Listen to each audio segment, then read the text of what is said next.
Caríssimas senhoras, senhores, boa noite para todos. Com muita alegria, estamos de volta para realizar o nosso programa Estudo das Cartas de Paulo. Hoje o programa de número 23, com o tema Compromisso Íntimo. Nesse momento nós vamos convidar a todos para fazer a oração que será a abertura das nossas atividades.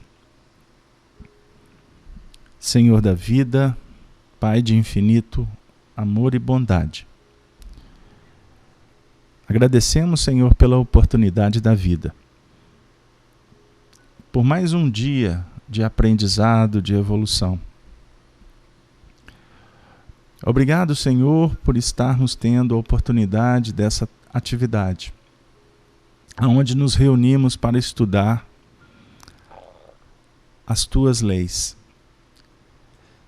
Senhor, suplicamos a bênção para que possamos chegar ao fim da atividade realizados, cumprindo a missão que Tu nos delegastes.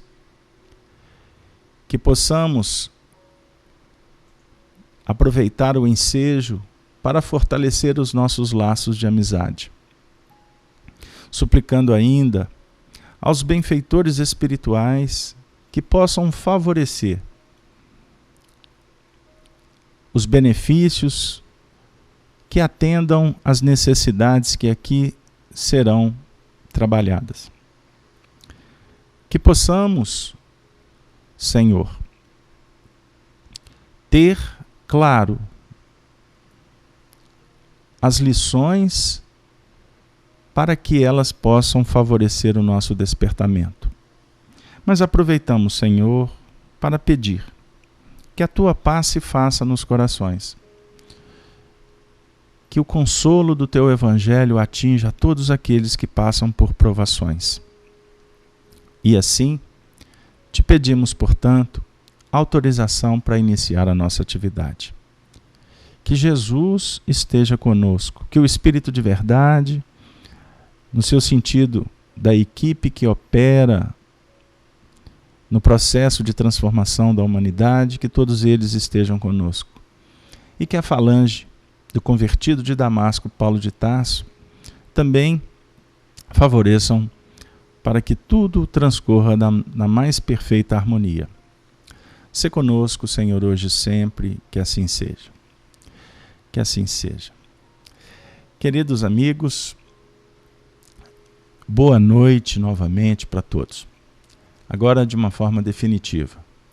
Agradeço a todos pela audiência, pela presença, por esse movimento que favorece, que nos incentiva, para que esse programa continue a ser realizado. A sua presença, a sua participação, ela é fundamental para que a gente possa construir junto esse trabalho. Nesse momento, eu gostaria de agradecer a presença de todos os membros da Rede Amigo Espírita, aos nossos amigos que compõem também a Rádio Brasil Espírita de Maceió, os nossos amigos da FEAC aqui de Belo Horizonte, e também a todos que se encontram no chat. Nesse momento, iniciamos com 43 companheiros. Eu gostaria de pedir a vocês que possam abraçar a todos que forem chegando, pedindo que cada um possa identificar a cidade que se encontra, para que a gente possa também poder, de alguma sorte, ir criando o entendimento de onde vocês se encontram e esse carinho, essa participação que é extremamente valiosa para todos nós. Hoje, o tema, o encontro de número 23, Cartas de Paulo, o tema para nós fica intitulado Compromisso Íntimo. Nós gostaríamos de relembrar que nesse encontro de número 23, nós estamos exatamente trabalhando a carta de Paulo aos Romanos no capítulo 2. E na última semana, nós fizemos a leitura da última etapa desse capítulo 2, a partir do versículo 17, que tem um tema, a verdadeira circuncisão. Então, eu gostaria de, nesse momento, pedir que vocês possam abrir aqueles que têm as Escrituras, né? A Bíblia e o Novo Testamento, mas quem não possui, eu vou colocar a imagem, para que a gente possa fazer a leitura em conjunto. Então, vamos lá. Versículo 17. Eis que tu que tens por sobrenome judeu, e repousas na lei, e te glorias em Deus, e sabes a sua vontade e aprova as coisas excelentes, sendo instruídos por lei. E confias que és guia dos cegos, luz dos que estão em trevas, instruidor dos nécios, mestre de crianças, que tens a forma de ciência e da verdade na lei. Tu, pois, que ensinas a outro, e não te ensinas a ti mesmo, tu que pregas que não se deve furtar, e furtas, tu que dizeis que não se deve adulterar, adulteras, tu que abominas os ídolos, comete sacrilégio. 23. Tu que te glorias na lei, desonras a Deus pela transgressão da lei? Porque, como está escrito, o nome de Deus é blasfemado entre os gentios por causa de vós. Porque a circuncisão é verdade, proveitosa, se tu guardares a lei. Mas se tu és transgressor da lei, a tua circuncisão se torna incircuncisão. Se, pois, a incircuncisão guarda os preceitos da lei, porventura a incircuncisão não será reputada como circuncisão? 27. E a circuncisão, que por natureza o é, se cumpre a lei, não te julgará porventura a ti, que pela letra e circuncisão é transgressor da lei? Porque não é judeu o que o é exteriormente, nem é circuncisão a que é exteriormente na carne. Mas é judeu o que o é no interior, e a circuncisão a que é do coração, no espírito, não na letra, cujo louvor não provém dos homens, mas de Deus. Bom, gente, nós vamos verificar que na última semana, isso é importante para a gente, na última semana, nós trabalhamos com muita calma, conceitos em torno da circuncisão. Inclusive também trabalhamos aspectos que remontam à própria história do cristianismo. Citamos a posição de Paulo, de Tiago, relembramos o livro Paulo e Estevão, a participação de Simão nas discussões, enfim. O estudo da última semana foi muito produtivo. Vale lembrar que a circuncisão na Bíblia, qual é o conceito dela? Vamos só resumir para que a gente possa caminhar. Mais concretamente no Velho Testamento, a circuncisão era como se fosse uma marca do povo de Deus. Algo que era um mandamento. Antigamente, em Israel, a circuncisão era sempre feita no 8º dia. No Novo Testamento, com a vinda de Jesus, a marca no caso dos cristãos convertidos, aqueles que eram judeus também e aqueles que eram gentios, a discussão era para que a marca se fizesse no coração, no seu sentido de viver de acordo com os mandamentos. com seus ensinamentos, em busca de uma vida transformada. Então nós vamos observar principalmente o versículo 29, quando Paulo fala da circuncisão do coração. Na última semana também, nós falamos da circuncisão no seu sentido de uma operação cirúrgica que remove o prepúcio, que é uma pele que cobre a glande do pênis. A definir também que na história a circuncisão foi utilizada também por uma medida de asepsia, para evitar proliferação de doenças. Voltando ao nosso objeto principal, que é a leitura para interpretar, nós vamos observar que essa última parte da carta que Paulo endereça aos cristãos, à comunidade de Roma, os romanos, portanto, nós vamos observar que o versículo 17 ao versículo 29, vamos observar que há dois movimentos importantes. E nós vamos tentar trabalhar hoje, sem estender demais, o que remonta à essência. Então, na primeira parte do versículo 17, e eu posso dizer até o versículo 24, diz assim, eu vou repetir, não para cansá-los, mas é para que a gente possa estar bem afinado com o texto para a gente não desviar. Eis que tu que tens sobrenome judeu e repousas na lei e te glorias em Deus, e sabes a sua vontade e aprovas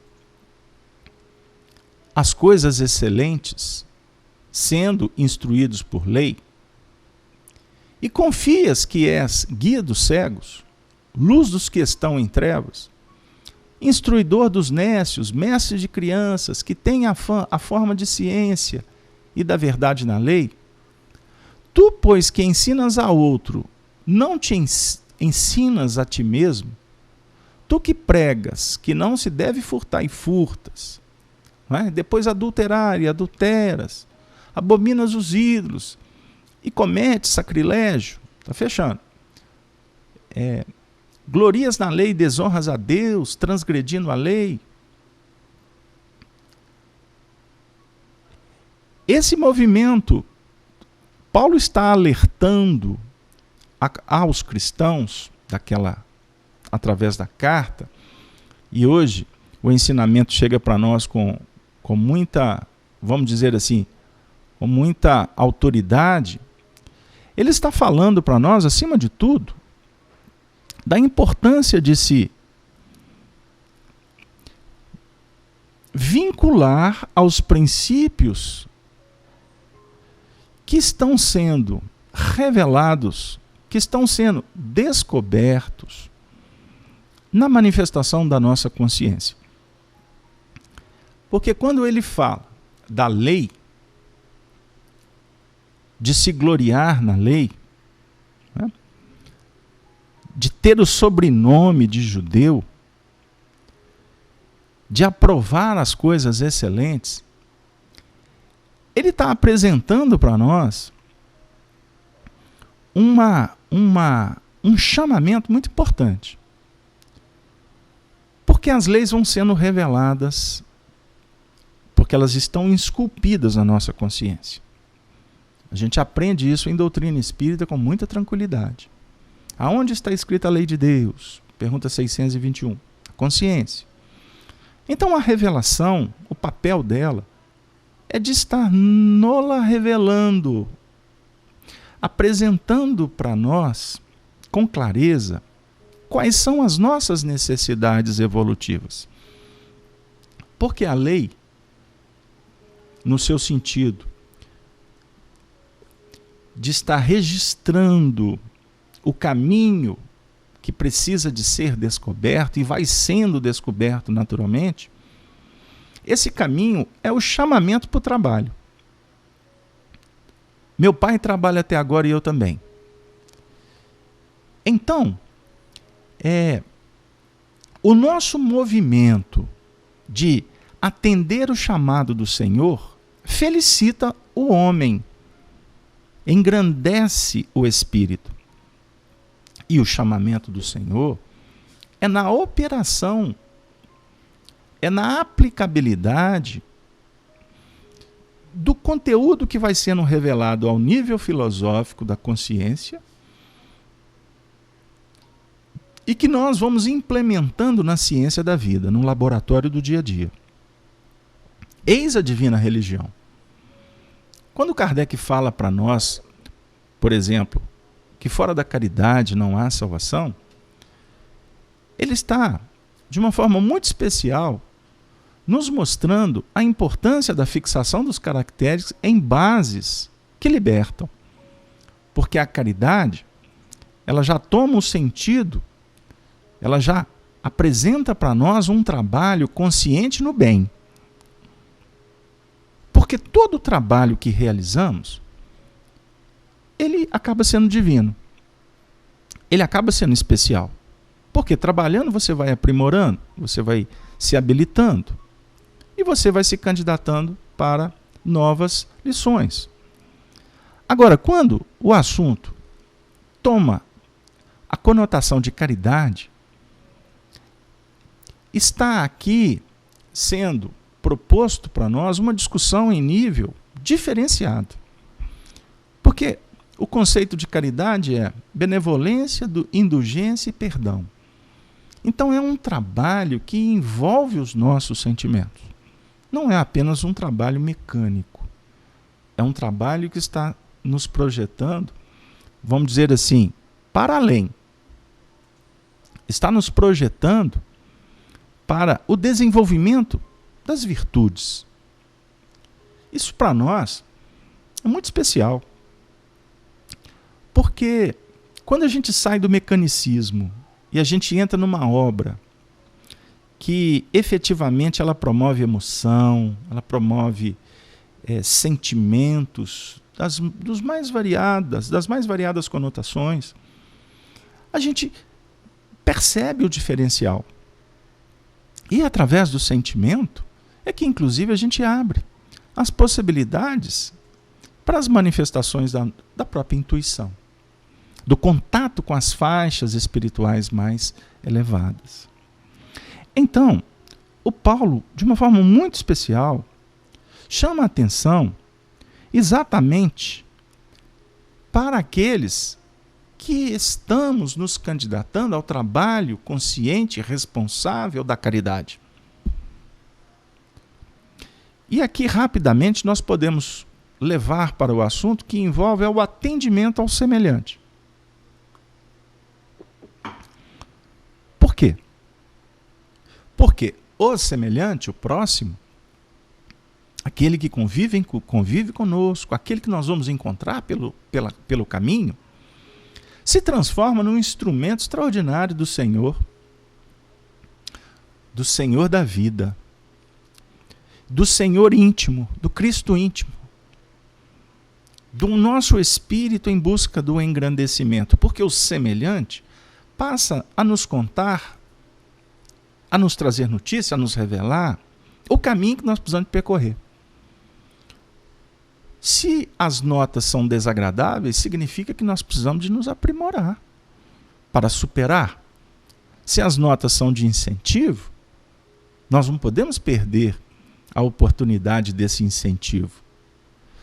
Se o chamamento é para a prudência, se o convite é para a alegria, para a felicitação, ou da mesma forma, se ele nos constrange, nos vergasta, ali o semelhante, o próximo, está sendo um instrumento revelador da vontade de Deus.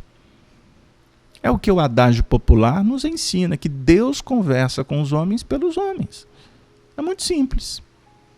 Nós precisamos de aprender, com todo carinho, a buscar no próximo, a sair para abraçar o próximo no seu sentido de operar com ele, porque ele é que vai realmente nos apresentar os elementos que precisam de ser utilizados no laboratório da vida. Não é verdade? Então, nós temos que agradecer e perceber com muita, vamos dizer assim, com muita prudência e com muito agradecimento esse fator revelador que o próximo nos oferece. Então, quando nós cristãos, por exemplo, nos arvoramos que estamos na condição de guiar cegos, de instruir as crianças, não é? Apresentando conteúdos que possam favorecer, ensinando, não é?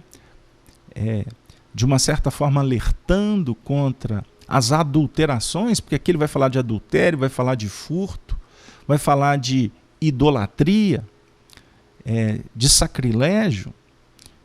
Ele está, Paulo, utilizando para nós de variantes comportamentais que, no movimento em que o cristão se coloca na senda para operacionalizar em nome do Mestre, que é o Senhor por excelência, que é Jesus, é o pedagogo, é o mestre dos mestres, nós precisamos de entender que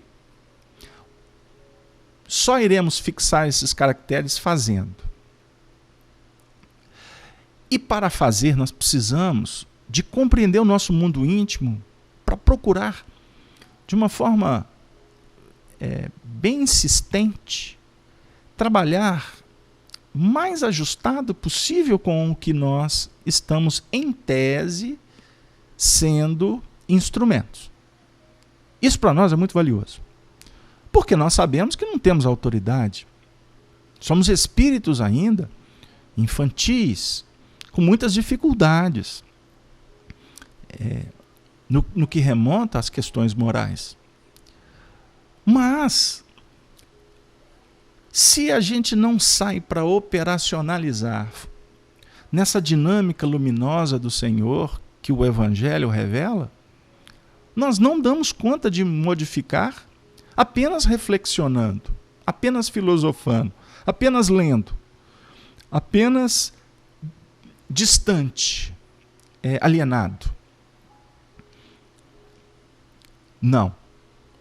O grande desafio é sair para operacionalizar junto daquelas tarefas que estão afeitas aos nossos desafios de cada minuto, de cada instante da nossa realidade aqui na Terra, em família, socialmente, no trabalho.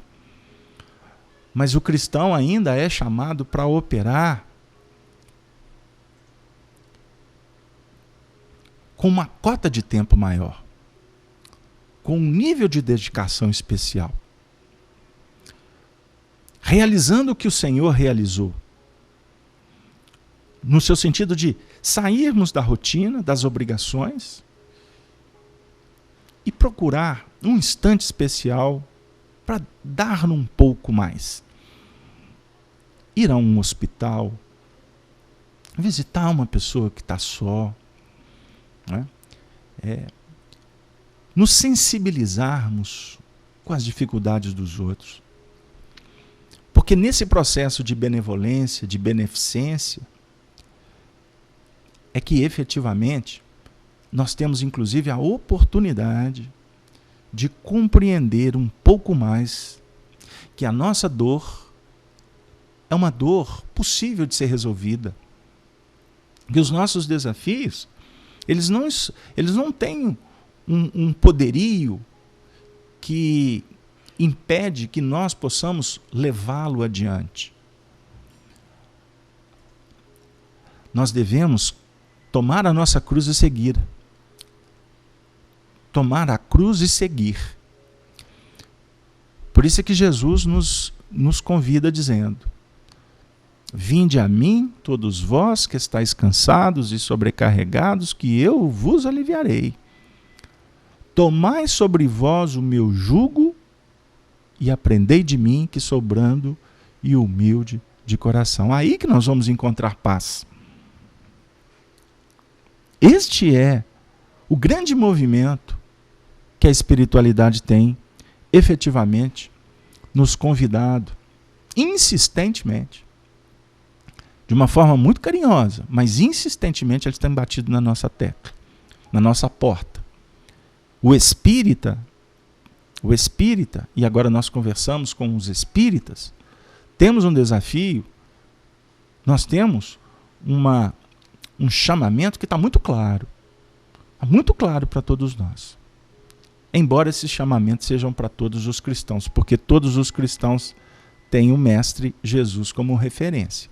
Mas nós espíritas talvez temos um pouco mais de informação, que nos agrava as responsabilidades. Nos faz especial, não. Não faz diferente, não. Mas agrava a responsabilidade, porque nós sabemos de onde viemos. Estamos certos, sabemos para onde podemos ir, de acordo com as nossas escolhas. Não é verdade? Mas aí, no versículo 23, tu que te glorias na lei e desonras a Deus pela transgressão da lei, vem para nós aquela reflexão complexa. Complexa. O que é transgredir a lei? Transgredir a lei. A lei está na nossa consciência. Ela vai se revelando. Então, transgredir a lei é efetivamente fechar as possibilidades para interpretar, decodificar, aplicar, transformando. A lei não pode ser imputada apenas no sentido de trazer para nós desconforto. Porque talvez o que nós estamos fazendo aqui é procurando entender a lei. Nós estamos aqui estudando Paulo de Tarso. Por que nós queremos estudar Paulo de Tarso? Porque nós sabemos que temos algo a fazer. Não é só sentar aqui e acompanhar algumas palavras em alguns minutos. Não. Nós sabemos que existe alguma coisa de diferente que precisa de ser feita para mudar a nossa vida. Porque as coisas não estão simples, não. E possivelmente eu já tentei muitas terapêuticas, já bati em muitas portas e eu não estou conseguindo resolver sozinho. Então, estudar Paulo de Tarso, as cartas, à luz da doutrina espírita, para nós é um fator desafiador, porque estamos, em verdade, tendo a oportunidade de verificar essa realidade que define a nossa posição espiritual. Vamos percebendo o nível de transgressão que nós ainda alimentamos, sofisticadamente nós alimentamos, e ao mesmo tempo estamos sendo convidados não para ficar movimentando na culpa. Não. Com Jesus, a boa nova do Evangelho propõe para nós renovação, reparação. Não adianta compreender, sofrer e não movimentar. É imperioso trabalhar para transcender, para reparar. Então, não adianta ficarmos gloriando a lei, estabelecer aquele movimento entusiástico diante de tantas coisas maravilhosas da vida, que, por exemplo, a doutrina espírita nos mostra. Mediunidade. Olha que beleza. Contato com os espíritos. Você poder dialogar com seres que já se foram. Você tem um espírito protetor, um mensageiro que te tutela 24 horas por dia, amigo, amiga. Isso é fato. E vem até de outras religiões. A doutrina espírita nos mostra uma escala espírita. A doutrina espírita nos mostra a importância do livre-arbítrio, da sintonia, da escolha para sintonizar, para criar afinidade com estes seres tão especiais, tão carinhosos. Mas também a doutrina espírita nos fala que se não observarmos E se não trabalharmos no sentido de estabelecer esses vínculos de uma forma mais plena, nós podemos enfrentar muitas dificuldades no amanhã, até num amanhã próximo, ou quem sabe, no mundo espiritual. Então, nós estamos diante de um manancial de bênçãos. As 5 obras de Allan Kardec. É para se estudar uma encarnação inteira. Embora a gente escorrega por muitos caminhos, não é? Queremos tertúlia, queremos brincar um pouco, mas se a gente situasse a nossa visão na obra da codificação espírita, a obra legada por Allan Kardec, a Revista Espírita, de 1858 a 1869, é um compêndio, é um manual para a gente poder estudar e verificar a beleza do Evangelho. Não basta a gente trabalhar e ficar encantado apenas com esse procedimento filosófico. Ele é maravilhoso. Mas a religião pura e imaculada, conforme deixou registrado Tiago na sua epístola, é trabalhar junto com os sofredores, para que a gente possa minimizar as nossas concupiscências e as nossas aflições. Mas então, a segunda parte do texto, e vocês observem que eu estou tentando fazer apanhados de uma forma bem geral, a segunda parte do texto vem falar da circuncisão. E efetivamente,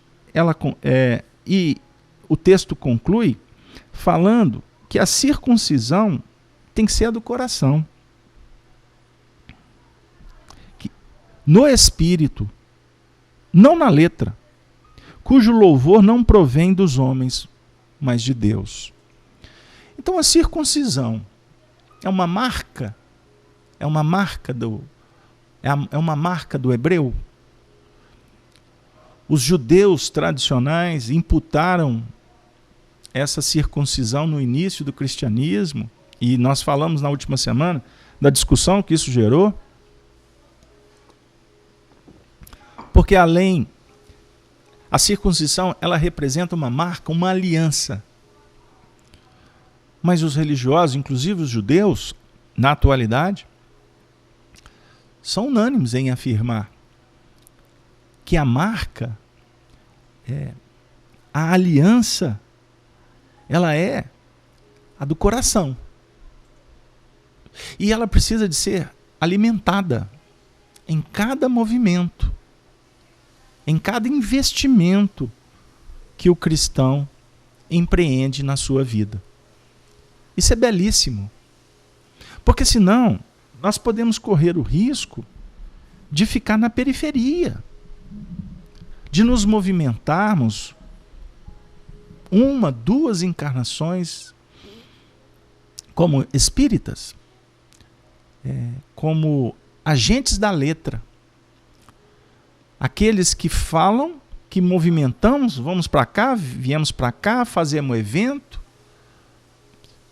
damos passe, conversamos com os espíritos na reunião, mas podemos estar longe da essência, embora com esse dístico de religioso.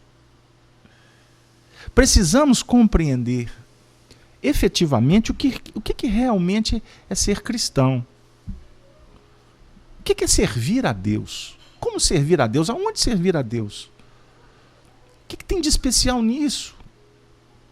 Então, nós vamos recorrer aos espíritos amigos, e hoje, no espaço das terças-feiras, que é o espaço Amor e Sabedoria de Emmanuel, nós vamos recorrer a Emmanuel.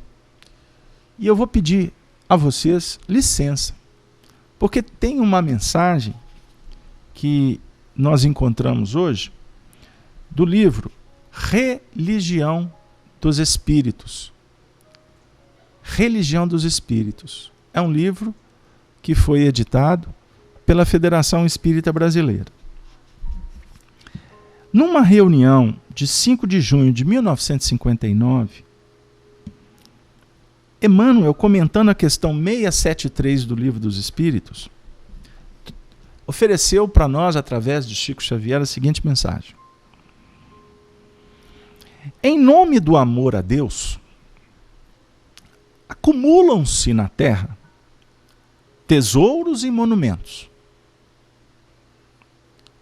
Centenas de santuários, sob a rúbrica de cultos diversos, espalham-se em todos os continentes. Pagodes e mesquitas, catedrais e basílicas, torres e capelas aparecem majestosos na Ásia e na África, na Europa e na América, pretendendo honorificar a providência divina. E assim que surgem, aqui e ali, casas de adoração com variada nomenclatura. Vamos a elas. Templos palácios, templos estilos, templos museus, templos consagrações, templos claustros, templos troféus. Os altares para os ofícios religiosos, que os hebreus da antiguidade remota situavam em mesas de pedra, no alto dos montes, são hoje relicários suntuosos, faiscantes de pedraria. E para o curso das orações, convertidas em cerimônias complexas, há todo um ritual de cores e perfume, reclamando vasos e paramentos, que valem por vigorosas afirmações nos domínios da posse material. Longe de nós, porém, qualquer crítica destrutiva aos irmãos que adornam, assim, o campo da própria fé. A intenção nobre e reta, seja onde for, é sempre digna e respeitável. Contudo, em nos reportando à interpretação espírita, que exprime o pensamento cristão claro e simples,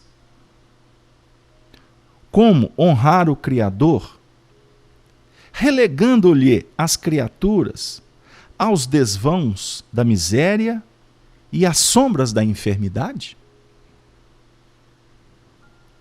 Que dizer da estância em que os filhos felizes, a pretexto de homenagear a munificência paterna, fingem desconhecer a presença dos próprios irmãos mais fracos e mais humildes, extorquindo-lhes o direito da herança? Como glorificar o todo compassivo, inscrevendo-lhe o nome bendito em tábuas de ouro e prata, junto daqueles que se cobrem de andrajos e soluçam de fome? Lembremo-nos de Jesus, expoente maior da maior lealdade ao Senhor Supremo. Anjo entre os anjos. Desce o mundo num leito rude de estrebaria. Engenheiro de excelsas rotas, pisa a lama terrestre em louvor do bem. Puro entre os puros, é a esperança dos pecadores. Mensageiro da luz, toma a direção dos que se afligem nas trevas. Magistrado incorruptível, de ninguém exigia certidão de pobreza a fim de ser útil.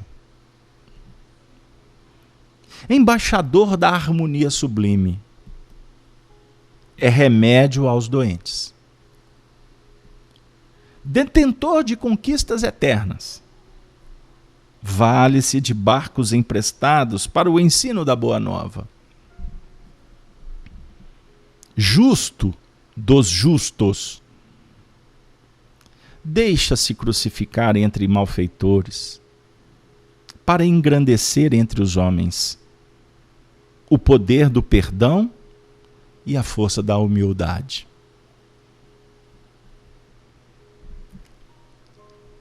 Agora Emmanuel vai falar conosco. Cultiva, pois, tua fé, conforme os ditames do coração. Mas não te esqueças de que, no fundo da consciência, ajudar com desinteresse e instruir sem afetação é a única maneira, a mais justa e a mais alta, de servirmos ao nosso Pai. Ajudar com desinteresse e instruir sem afetação. Ser humilde, aprender, buscar informação, sempre na condição de um aprendiz. Seja a fonte que for, não interessa. O que interessa é o elemento que te visitou. É a informação, é a imagem, é o cheiro, é o som que bateu, que atingiu as suas percepções. Porque nós, arrogantes, orgulhosos, presunçosos, se veio de A ou de B, não serve. Observem como nós nos sensibilizamos quando estamos a ouvir com aqueles professores que queremos.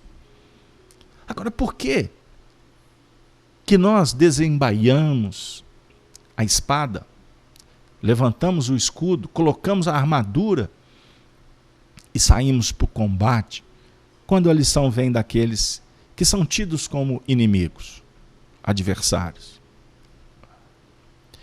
Instruir sem afetação é o que Emmanuel está falando.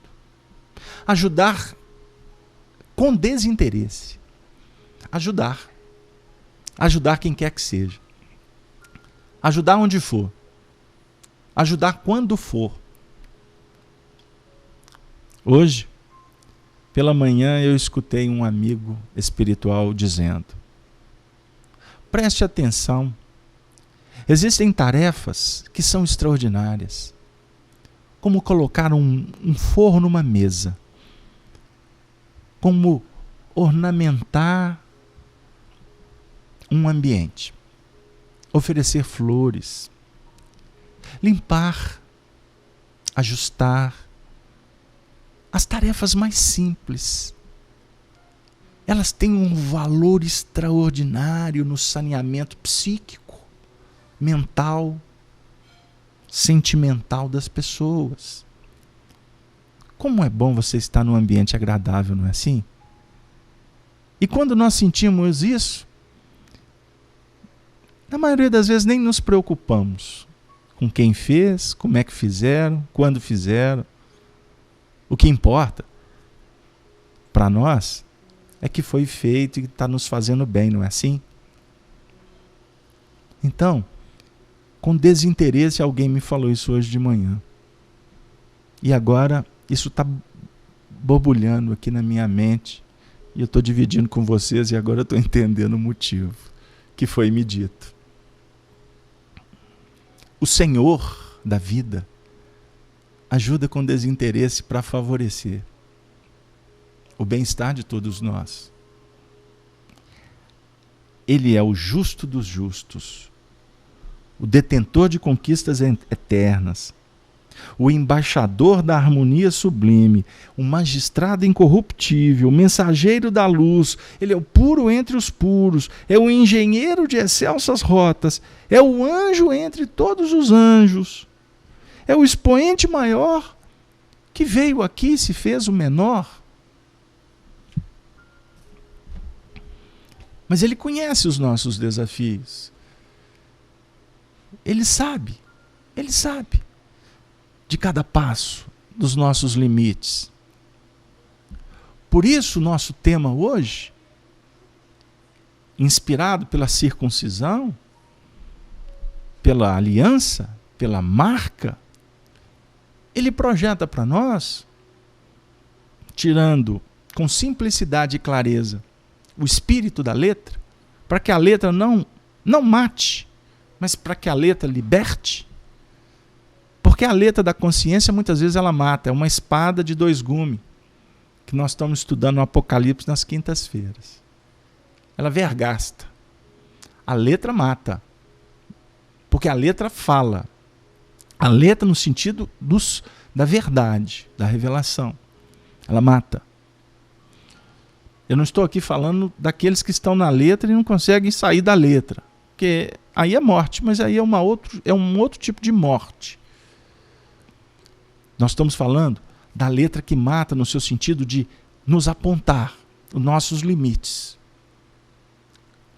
O embaixador divino, ele vem ao mundo para nos mostrar a importância da sua condição de ser um trabalhador divino. Trabalhador divino. E ele fala, conforme as explicações de Lucas, no capítulo 3, no versículo 17, que é a expressão de João Batista, o precursor da felicidade celestial, no dizer dos Espíritos, lá no livro Obras Póstumas, ele tem a pá na sua mão. João Batista falando de Jesus. Limpará a sua eira e ajuntará o trigo no seu celeiro, mas queimará a palha com o fogo que nunca se apaga.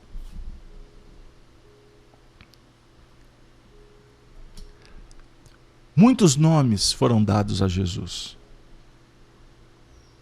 Emmanuel catalogou algumas adjetivações, né? Algumas funções. Emmanuel aqui vai dizer que ele foi chamado de mestre, de pastor, de Messias, de Salvador, de príncipe da paz. Todos esses títulos são justos e veneráveis.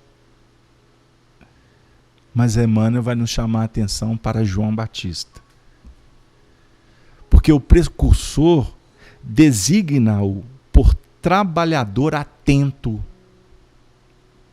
que tem a pá nas mãos, que limpará o chão duro e inculto, que recolherá o trigo na ocasião adequada, e que purificará os detritos com a chama da justiça e do amor que nunca se apaga.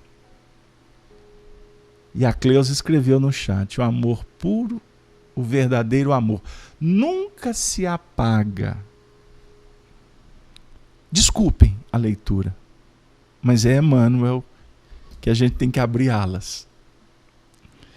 Interessante notar que João não apresenta o Senhor empunhando leis, cheio de ordenações e pergaminhos, nem se refere a ele de acordo com as velhas tradições judaicas. A marca, que aguardavam o divino mensageiro num carro de glórias magnificentes. Não. João Batista, que no dizer de Jesus era o maior dos nascidos entre as mulheres, porque João conclui, a vida de João fecha o ciclo mosaico.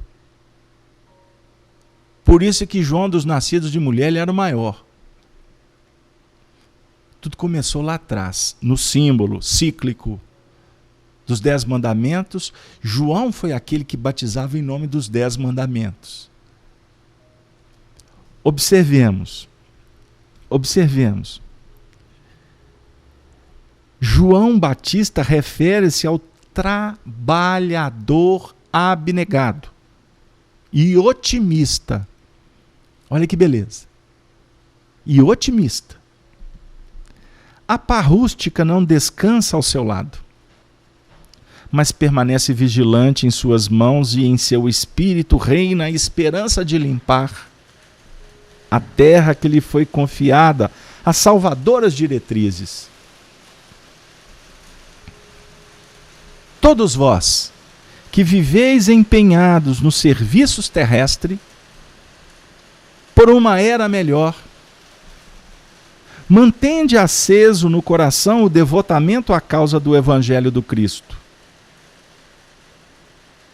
Não nos cerceie dificuldades ou ingratidões.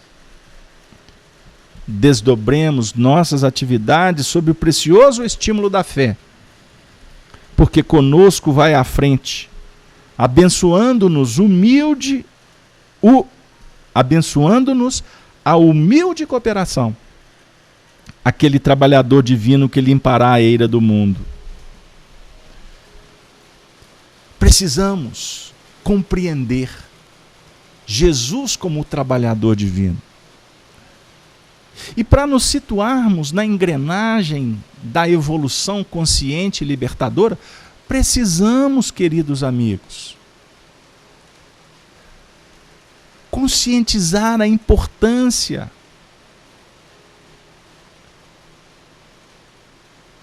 o papel de trabalhador que nos compete.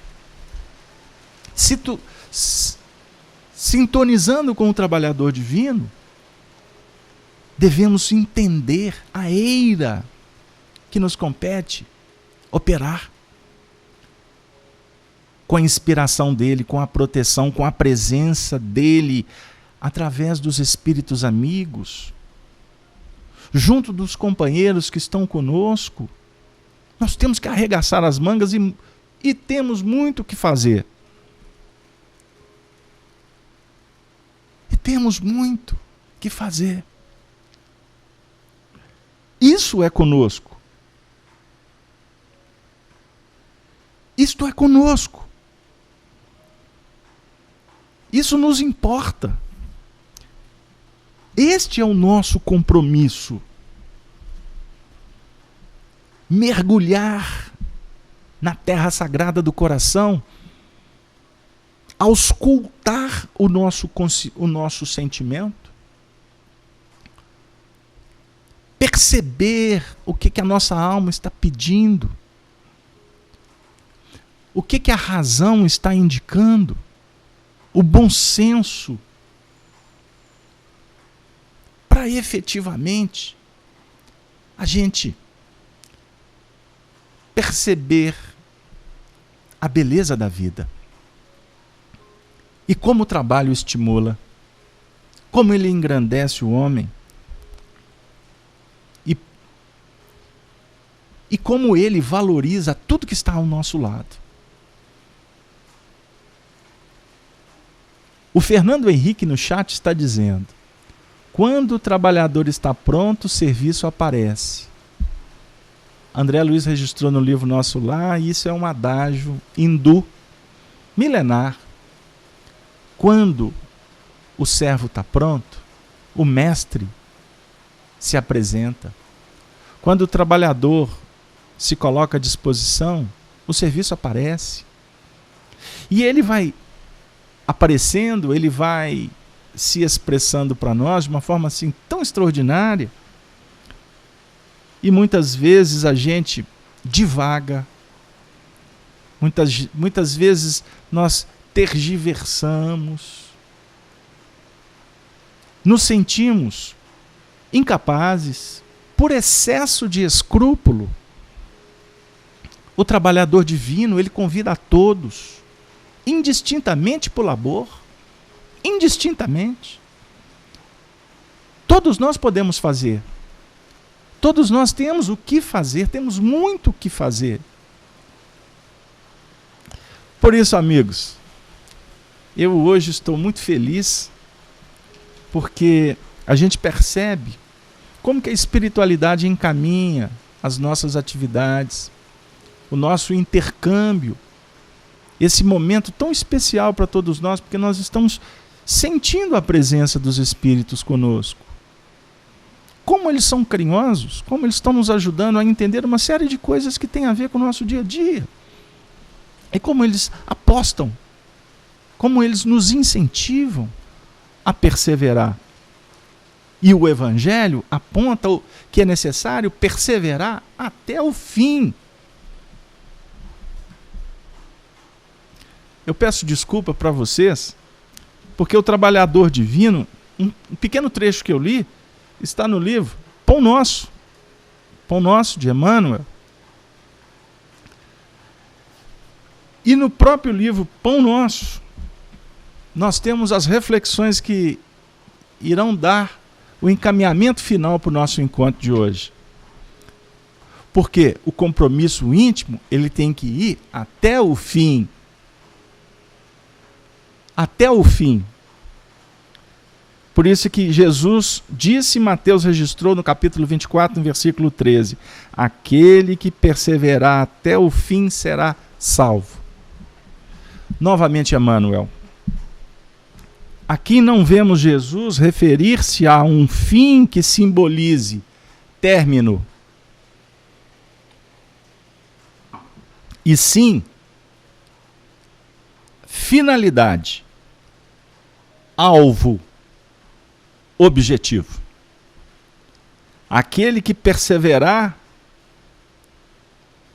na sua finalidade, perseverar na direção do alvo, rumo ao objetivo. O Evangelho será pregado aos povos para que as criaturas compreendam e alcancem os fins superiores da vida. Eis porque apenas conseguem quebrar o casulo da condição de animalidade aqueles espíritos encarnados que sabem perseverar.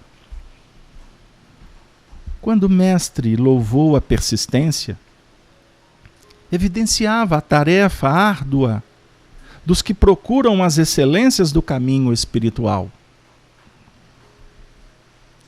É necessário apagar as falsas noções de favores gratuitos da divindade. Ninguém se furtará impune a percentagem de esforço que lhe cabe na obra de aperfeiçoamento próprio. Pois as portas do céu permanecem abertas. Nunca foram cerradas.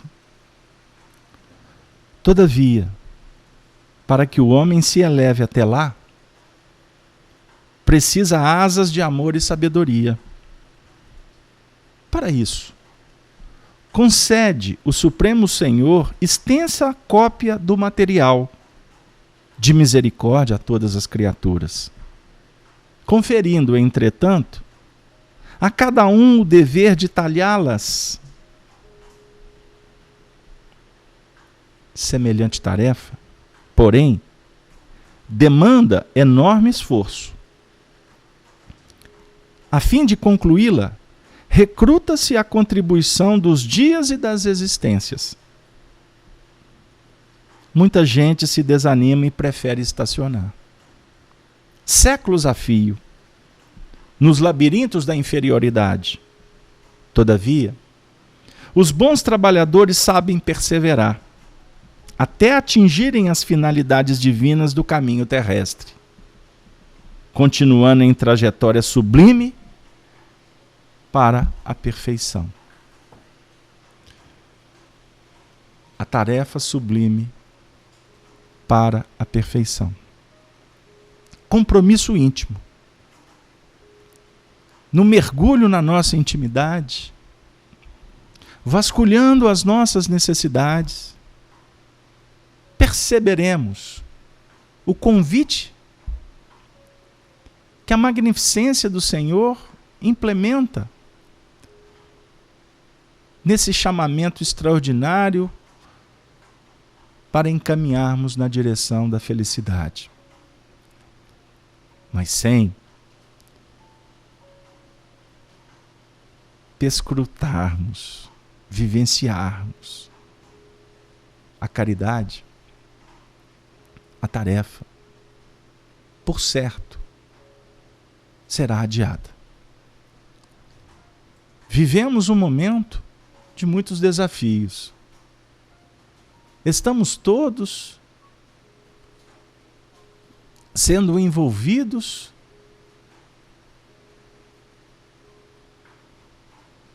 pela misericórdia da providência divina, para que a gente possa realmente nos compromissarmos numa aliança com Deus para mudar o mundo íntimo. Tarefa esplêndida, magnânima, nobre, excelsa tarefa. Porque quem vence a si mesmo se torna invencível, diferentemente daqueles que procuram vencer ao outro, vencer no mundo. Podem, de alguma sorte, serem vitoriosos, mas um dia serão derrotados. Mas quem vence a si mesmo, querido amigo, estará envolvido por um magnetismo extraordinário chamado Cristo. Deus em nós. O reino de Deus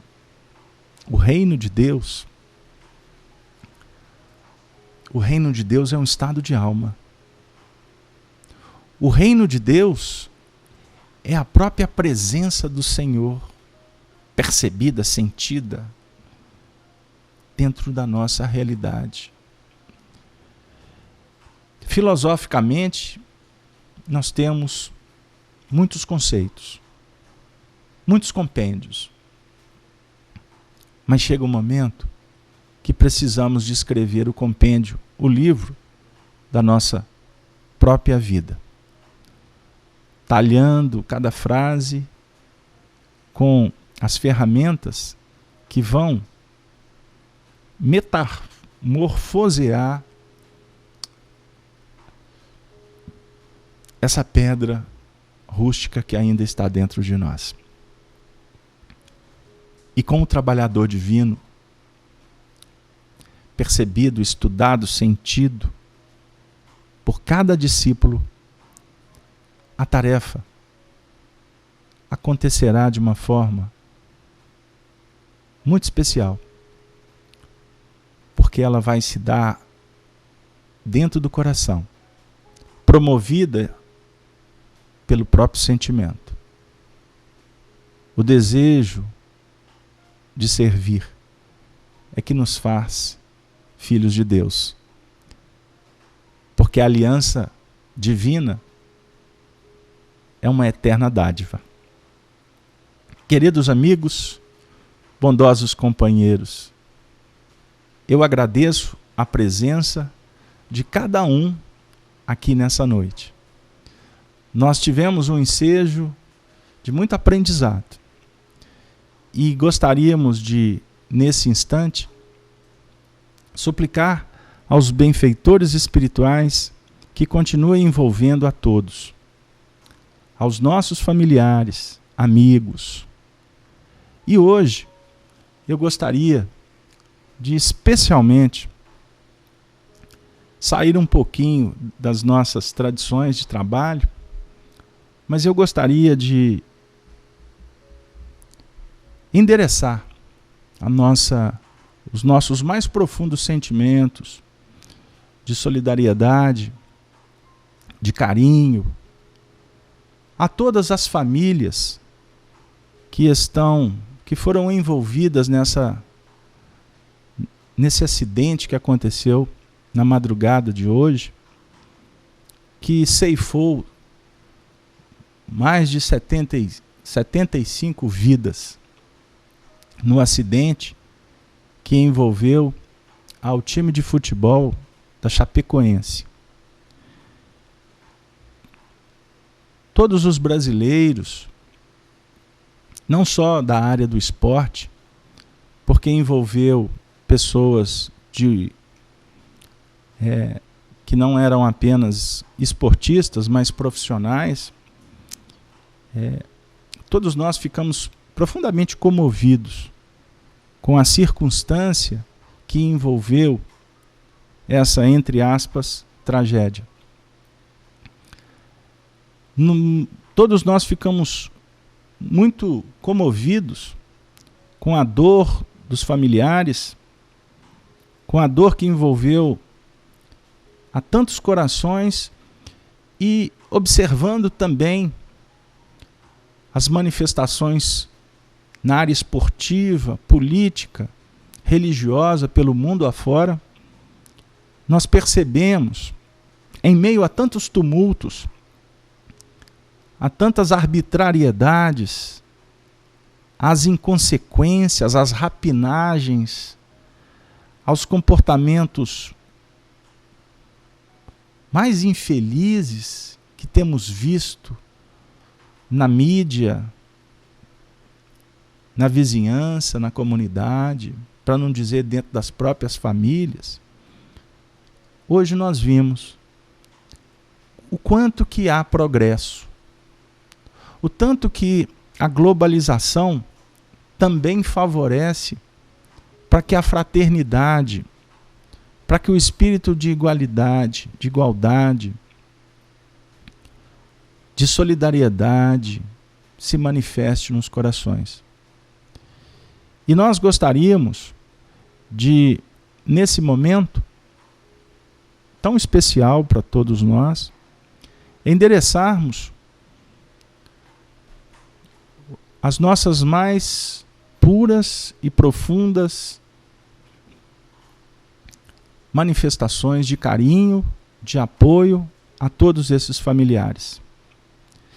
E eu gostaria de encerrar o estudo de hoje com uma reflexão que me chegou pelas vias da comunicação de um torcedor do time da Chapecoense, que escreveu como se fosse uma pergunta, num embargo muito profundo, uma pergunta, mas uma reflexão muito especial, quando ele disse, se referindo à última partida que o time da Chapecoense fez na semifinal do Campeonato Sul-Americano, e que a partida que significou a classificação para a final e, por consequência, a viagem, e na viagem o acidente. Nos acréscimos dessa partida, o time do São Lourenço, argentino, esteve para fazer o gol, o que iria colocá-lo na final. E o goleiro da Chapecoense fez uma defesa improvável. E essa defesa foi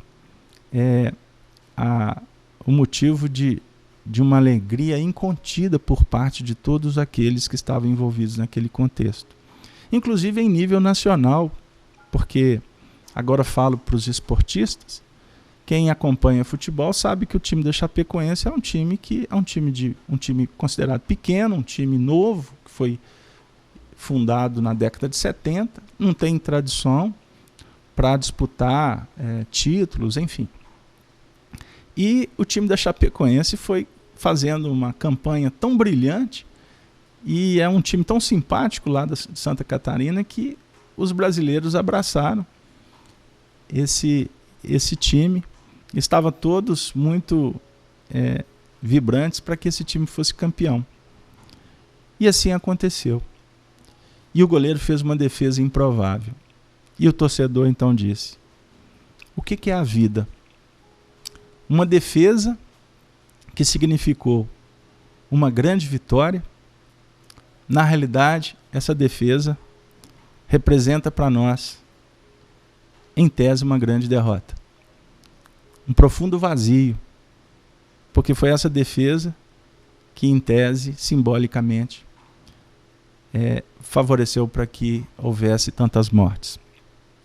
E nós, espíritas, que temos essa convicção da imortalidade da alma, da continuidade da vida que se tem aqui na Terra, no plano espiritual, nós temos a certeza que essa defesa ela aconteceu dentro de um mecanismo, de uma matemática extraordinária. Porque todos aqueles que se envolveram no acidente, que desencarnaram, e os que sobreviveram, alguns ainda correndo risco de morte, e um dos jogadores com a perna amputada aqui de Minas Gerais, analisando apenas eles que estiveram envolvidos no acidente, nós sabemos que eles cumpriram um mandato e desencarnaram no momento que foi programado. Isso não é fácil de dizer, no meio de tantas dores. Como, por exemplo, uma das manifestações que eu vi do filho do técnico Caio Júnior, que foi para São Paulo para viajar com o time e não pôde viajar porque o passaporte dele estava vencido. O prefeito e tantos outros que eram para estar no avião e não puderam estar. Então nós sabemos que a providência divina trabalhou de sorte para que tudo acontecesse como planejado. Mas nós que ficamos aqui na Terra, que estamos trabalhando dentro desse circuito de atendimento, de consolo, de levar a mensagem do Evangelho à luz da doutrina espírita, nós nos rendemos e gostaria de abraçar espiritualmente a todos os familiares, a todos que estão envolvidos nesta comoção que se torna uma comoção mundial. E tudo isso, que possamos nesse momento rogar a Deus, a espiritualidade, que envolva todos esses familiares, amigos, pessoas, para que eles se sintam, de uma certa forma, confortados.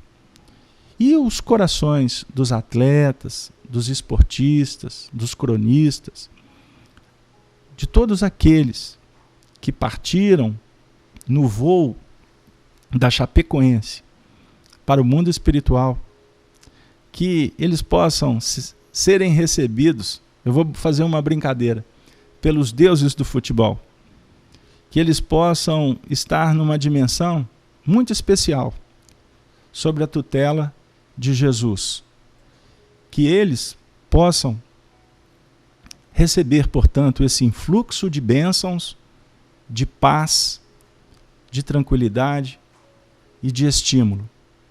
Porque esses jogadores, todos eles, foram verdadeiramente vitoriosos.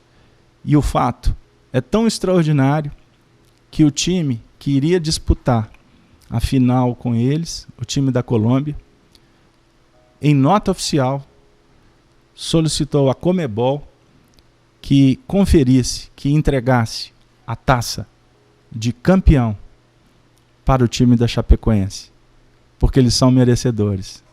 Eles são campeões num campeonato muito especial, que é o campeonato da vida. E eu não tenho dúvida de que são seres que chegam no mundo espiritual, deixando para todos nós um incentivo, para que todos nós continuemos nesse grande labor, indo até o fim, junto com Jesus, junto com essa espiritualidade maravilhosa que nesse momento, por certo, sustenta todos nós. Que Jesus, que a espiritualidade, portanto, abençoe, abrace a todos os familiares desses corações, independente do credo religioso, que eles se sintam envolvidos pelas vibrações da legítima fraternidade.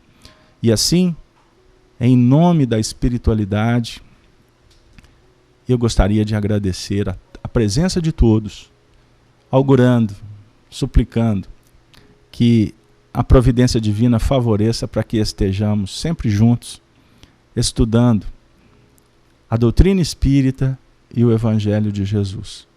E assim eu me despeço dessa rede maravilhosa, desejando a todos uma boa noite, com a saudação dos cristãos dos primeiros tempos. Nós deixamos aqui um amplexio, um ósculo. Ave Ave, Ave Cristo. Que assim seja.